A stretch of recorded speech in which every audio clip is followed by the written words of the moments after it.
warahmatullahi wabarakatuh. Perkenalkan, nama saya Naimah, NPM 19.11.1000 dari lokal 6A, Konsentrasi Administrasi Keperdataan Islam, Program Studi Ahwal Al-Syakhsiyah, Fakultas Syariah Institut Agama Islam Darussalam Martapura. Pada kesempatan kali ini, saya akan menyampaikan materi untuk memenuhi tugas ujian tengah semester dari Bapak Dosen Pembimbing Muhammad Syafiq SHI MH dalam mata kuliah Hukum Keluarga di Negara-Negara Muslim. Dan materi yang akan saya sampaikan adalah mengenai pengaturan mahar di negara-negara Muslim. Dalam pembahasan mengenai pengaturan mahar di negara-negara Muslim ini akan dibahas dari 5 negara, sehingga memuat 5 rumusan dan 5 tujuan penulisan. Rumusan yang pertama, bagaimana ketentuan mahar di Aljazair. Dari rumusan masalah di atas, maka dapat kita ketahui tujuan penulisannya adalah untuk mengetahui bagaimana pengaturan mahar di Aljazair. Rumusan yang kedua, yaitu bagaimana ketentuan mahar di Arab.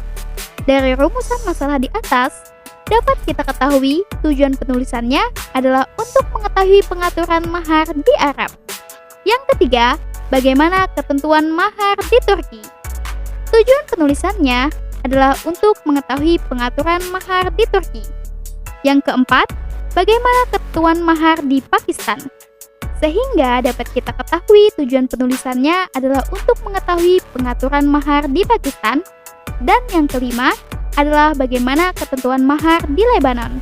Dari rumusan masalah di atas, dapat diketahui tujuan penulisannya adalah untuk mengetahui pengaturan mahar di Lebanon. Sebelum masuk ke negara-negara yang akan kita bahas, akan lebih baik jika kita tahu pengertian mahar. Jadi sebenarnya apa sih mahar itu? Kata mahar berasal dari bahasa Arab yang termasuk kata benda bentuk abstrak atau masdar, yakni mahran atau kata kerja. Ini berarti mahar adalah suatu benda yang berbentuk abstrak sesuai dengan permintaan calon pasangan atau kesepakatan bersama. Mahar merupakan pemberian yang dilakukan oleh pihak mempelai laki-laki kepada pihak mempelai perempuan yang hukumnya wajib. Dalam memberikan mahar, pihak mempelai laki-laki kepada pihak mempelai perempuan yang berupa harta atau manfaat karena adanya ikatan perkawinan. Bentuk dan jenisnya mahar tidak ditetapkan tetap dalam hukum perkawinan Islam. Hanya saja, kedua mempelai dianjurkan melakukan musyawarah untuk menyepakati mahar yang akan diberikan. Adapun dasar hukum mahar termuat dalam Quran Surah An-Nisa ayat 4 yang berbunyi, A'udzubillahi minasyaitonirrajim, Bismillahirrahmanirrahim, wa atun nisa'a shaduqatihinna nihlah, fa in tibna lakum an syai'im minhu nafsan fakuluhu hani'am mari'a. Yang artinya, dan berikanlah mas kawin mahar kepada perempuan yang kamu nikahi sebagai pemberian yang penuh kerelaan. Kemudian, jika mereka menyerahkan kepada kamu sebagian dari mas kawin itu dengan senang hati, maka terimalah dan nikmatilah pemberian itu dengan senang hati. Kemudian, dalam Quran Surah Al-Baqarah ayat 237 yang berbunyi, A'udzubillahi minasyaitonirrajim, Bismillahirrahmanirrahim. Wa in talaqtumuhunna min qabli an tamassuhunna wa qad faradtum lahunna fariidatan fanisfu ma faradtum illa an ya'funa aw ya'fu alladhi biyadihi 'uqdatun nikah wa an ta'fu aqrabu littaqwa wa la tansawul fadla bainakum innallaha bima ta'maluna basir. Yang artinya, dan jika kamu menceraikan mereka sebelum kamu sentuh campuri, padahal kamu sudah menentukan maharnya, maka bayarlah 1/2 dari yang telah kamu tentukan, kecuali jika mereka membebaskan atau dibebaskan oleh orang yang akad nikah ada di tangannya. Pembebasan itu lebih dekat kepada takwa dan janganlah kamu lupa kebaikan di antara kamu. Sungguh Allah Maha melihat apa yang kamu kerjakan. Masuk ke pembahasan inti, yaitu pengaturan mahar di negara-negara Muslim, yaitu pengaturan mahar di Aljazair. Kedua, pengaturan mahar di Arab. Ketiga, pengaturan mahar di Turki. Keempat, pengaturan mahar di Pakistan. Dan yang kelima, pengaturan mahar di Lebanon. Negara pertama, Aljazair. Aljazair adalah negara terbesar di Afrika dengan luas wilayah hampir 2,4 juta kilometer persegi. Luasnya 4 kali lebih besar dari Prancis dan 3,5 kali ukuran negara bagian Texas di Amerika Serikat. Dalam pengaturan Aljazair mengenai mahar, tidak ada penjelasan tentang jumlah mahar, tetapi hanya menurut kepantasan, kemampuan suami, atau pertimbangan lainnya. Negara kedua, Arab. Arab Saudi adalah negara terbesar di dunia tanpa sungai.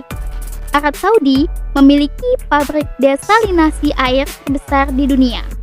Maka dari itu, tak heran jika mahar yang ada di Arab Saudi ini juga terbilang besar, di mana Arab memiliki ketentuan tradisi mahar yang rata-rata diberikan sekitar 40.000 rial sampai 50.000 rial atau berkisar 150 sampai 190 juta rupiah.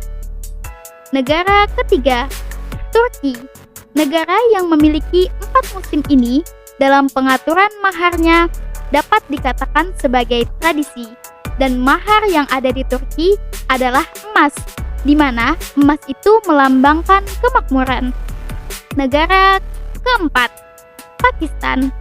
Pakistan adalah satu-satunya negara muslim setelah Turki yang membuka keanggotaan militer untuk wanita. Dalam pengaturan maharnya, berbeda dengan negara sebelumnya.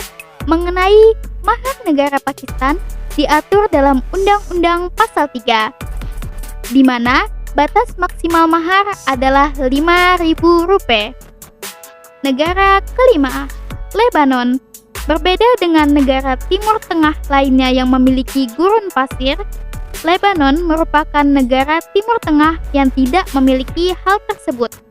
Tetapi, ada hal kesamaan negara Lebanon dengan negara lain dalam pengaturan maharnya, yaitu negara Lebanon memberikan mahar berupa emas, dan berupa emas itu adalah sebesar 1 lira.